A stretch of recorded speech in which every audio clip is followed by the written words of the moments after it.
She stood alone in a formation of hardened warriors, the only woman among 20 elite SEAL operators. The morning sun cast shadows across Coronado's training grounds, but all she felt was the weight of their judgment. Admiral Hargrove approached, a predator's smile playing at his lips.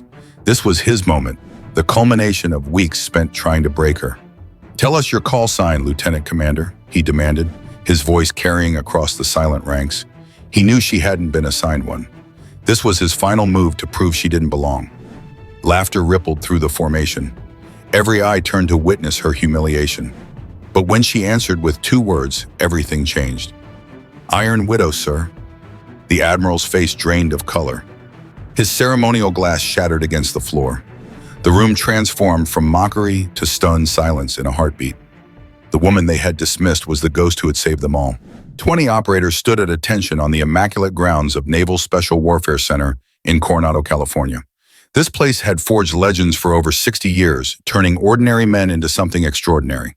The Pacific breeze carried salt and the weight of tradition, of countless warriors who had earned their tridents on these very grounds. Lieutenant Commander Arwin Blackwood occupied the end position, her posture a fraction more precise than those around her.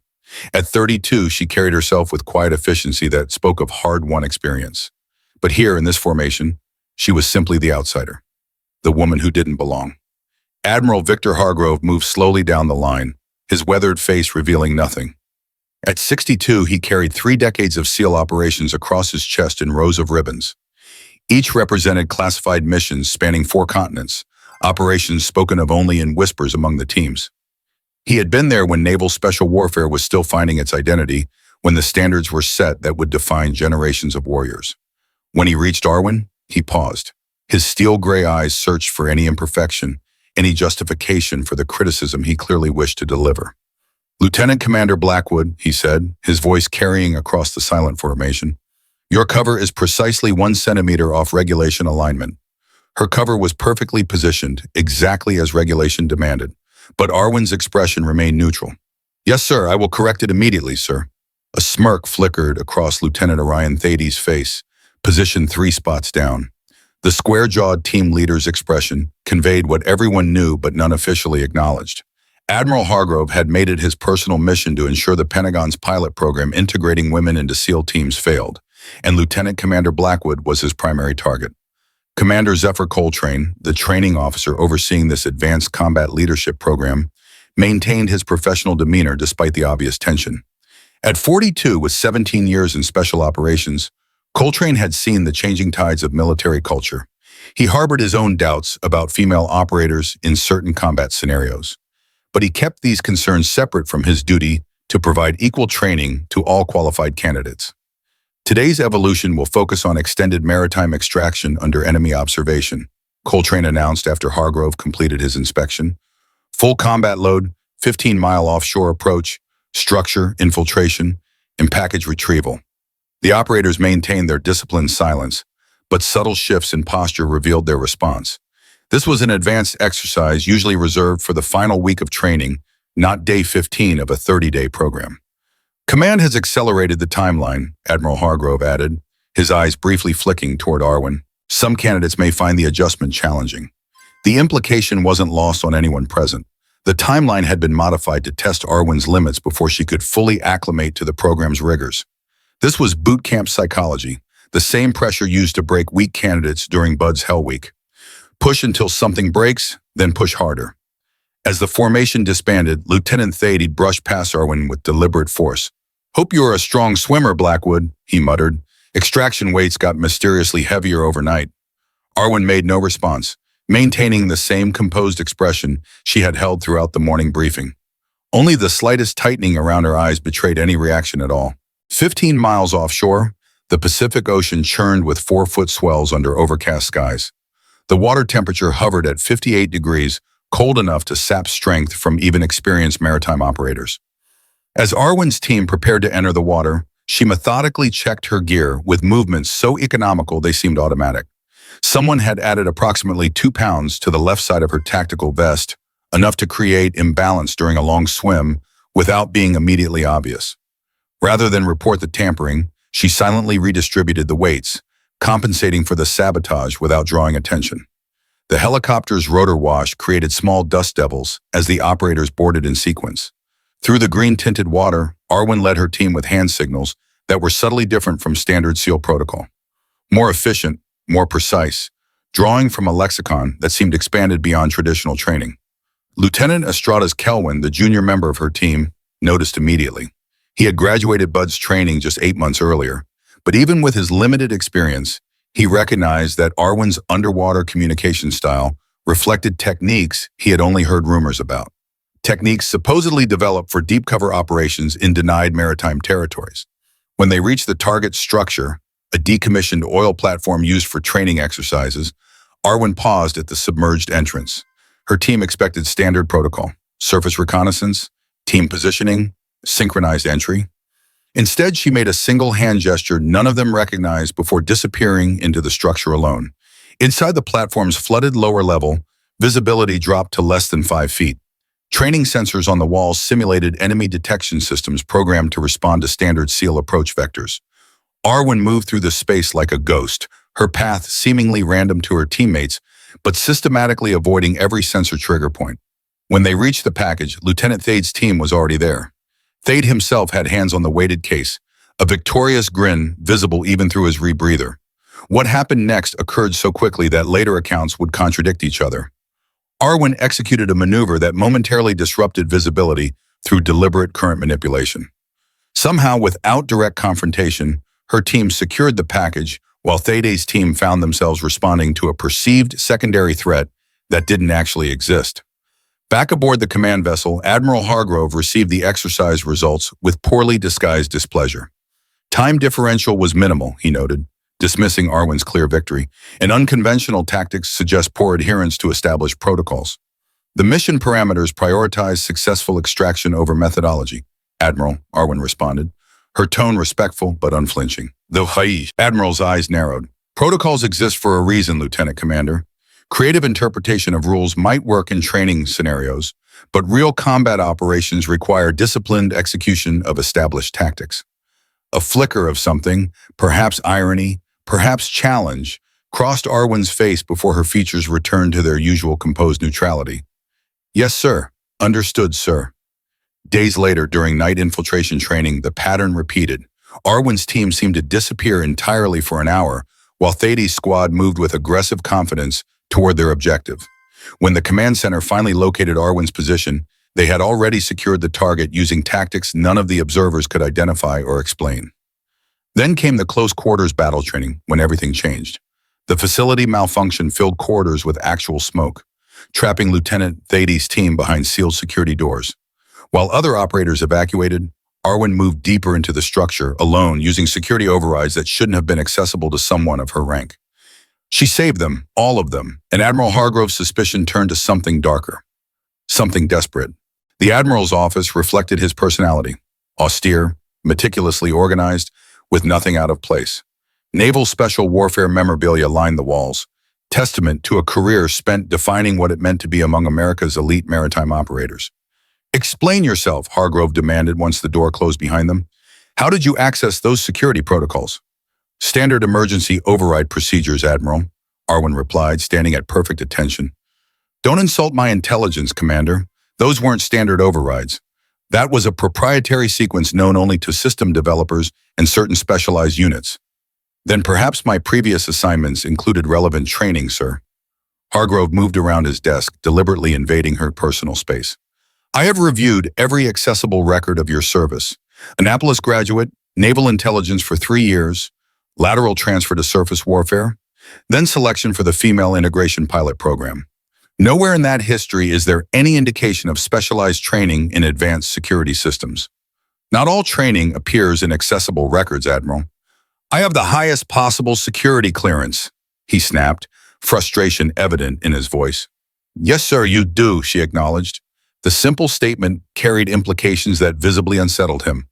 Their confrontation was interrupted by Captain Reeve entering without permission, her expression professionally neutral, though tension radiated from her posture. Admiral, General Hayes has requested Lieutenant Commander Blackwood's presence for an operational debrief regarding the facility malfunction. Once alone in a secure communication room, Reeve activated a counter-surveillance device. "We have a problem," she said quietly. The malfunction wasn't a malfunction. It was deliberate sabotage using access codes tied to Admiral Hargrove's authentication profile. Arwin absorbed this without reaction. Is he forcing our hand, or is someone forcing his? The timing is too perfect. 2 days before the ceremony, just as key observers arrive. Then we continue as planned, Arwin decided. Changing course now would alert whoever is making these moves. The ceremony remains our best opportunity to force exposure. Reeve studied her colleague's face. 7 years is a long time to carry this mission, Arwin.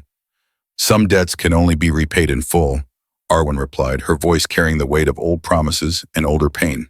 The secure communication system activated with highest priority designation. The screen displayed simple text. Widow protocol initiated. Stand by for package delivery. Both women recognized the significance immediately. After 7 years of patient investigation, of living under false pretenses, of enduring contempt from the very men she had saved, the endgame had begun. In 48 hours at the culmination ceremony, truth would finally surface. Admiral Victor Hargrove would face the consequences of his negligence, and the ghost operator known only as Iron Widow would step into the light. Whether the cost had been worth it, only time would tell. The ceremony hall gleamed under carefully directed lighting. American flags flanked a stage where the SEAL trident featured prominently. Officers in dress uniforms created a sea of medals and ribbons representing decades of combined special operations experience. Admiral Hargrove stood center stage, resplendent in full dress uniform. Behind him, Commander Coltrane and Captain Reeve occupied positions of prominence. The ceremony proceeded with practiced precision. One by one, operators received their call signs. Lieutenant Thade became beacon for his exceptional leadership. Others received names commemorating their defining moments, until only Arwin remained seated. Lieutenant Commander Arwin Blackwood, Hargrove finally called, his voice carrying subtle challenge. She approached with measured cadence, her movement economical and precise. Before assigning your call sign, Hargrove said, deviating from protocol, perhaps you could share your most significant operational achievement to date. With respect, Admiral, my operational history includes classified deployments that cannot be discussed in this setting. A thin smile crossed his face. Of course, most convenient. He extended the ceremonial chalice with gesture both formally correct and subtly dismissive. What call sign have you been assigned by your instructors and peers? The question was designed as a trap. As an isolated transfer, she hadn't been included in deliberations. She should have no answer. The room held its breath. Iron Widow, sir. The words fell into absolute silence. Admiral Hargrove's expression shifted from smug certainty to confusion to dawning horror. The chalice slipped from his fingers, shattering against the stage floor. That's not possible, he whispered. Iron Widow is a classified designation. You can't possibly... 7 years ago, Arwin continued, her voice steady and clear, 6 SEAL operators were captured during a compromised intelligence operation in North Korea. After official rescue operations were deemed too risky, a specialized asset executed an unsanctioned extraction, recovering all 6 despite sustaining significant injuries. From the audience, Lieutenant Thade stood suddenly. You carried me 3 miles through mountain terrain with a broken femur. I never saw your face. Captain Reeves stepped forward, revealing Rear Admiral stars beneath her jacket. Lieutenant Commander Blackwood's identity has remained classified for operational security. Her placement here was the final phase of a 7-year counterintelligence operation to identify the source of the original mission compromise. Admiral Hargrove sank into his chair, recognition and shame visible in every line of his body. Commander Coltrane stood, followed by others who had been part of that captured team. As one, they rendered formal salute. Not casual acknowledgement, but profound respect offered to someone who had saved their lives at great personal risk. The gesture spread through the room. Within moments, nearly every military member present stood at attention, saluting the woman they had just discovered was a living legend. Operators approached, removing their newly awarded trident pins and placing them at Arwin's feet. A spontaneous recognition that transcended formal ceremony or official designation. Rear Admiral Reeve extended a case containing special warfare insignia modified with a small red hourglass symbol. By authority of Naval Special Warfare Command, you are hereby officially designated as the first female operator in the Naval Special Warfare Development Group, effective immediately. As Arwin accepted the insignia, the room erupted not in polite acknowledgement, but in genuine recognition of those who understood exactly what they were witnessing. 1 month later, Lieutenant Commander Arwin Blackwood stood before a new cohort of 20 operators. Among them were 2 female lieutenants, their expressions reflecting the same disciplined focus as their male counterparts. The widow's spider pin on her collar caught the morning light, no longer hidden but worn as proud declaration of capability and service.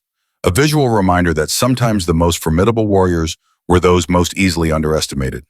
This program will test every aspect of your capabilities, CBM. You will be evaluated not on where you came from or what you look like, but on what you can contribute and how you perform under pressure. Her gaze swept across the assembled operators. The standards have not been lowered. What has changed is our recognition that excellence comes in different forms, and true operational capability transcends traditional expectations. As the briefing concluded, Lieutenant Kelwin approached. That night in North Korea, when you extracted Admiral Hargrove's team against impossible odds, how did you know it could be done? Arwin considered him thoughtfully. I didn't know it could be done, Lieutenant. I simply knew it had to be done, and that was enough. The mission that had begun in darkness 7 years ago had finally reached its conclusion in the light of public recognition. Not for personal glory, but for the principle that true excellence deserved acknowledgement regardless of its source. The widow pin gleamed, a mark no longer of secret identity, but of proud declaration. A reminder to look deeper than appearances, to recognize that strength often hides in plain sight, waiting for its moment to rise. If this story of resilience and honor moved you, share your thoughts in the comments below. Have you ever known someone who never asked for recognition but deserved it most? Subscribe to BR Veteran Stories for more tales of courage that remind us true strength is often hidden in plain sight.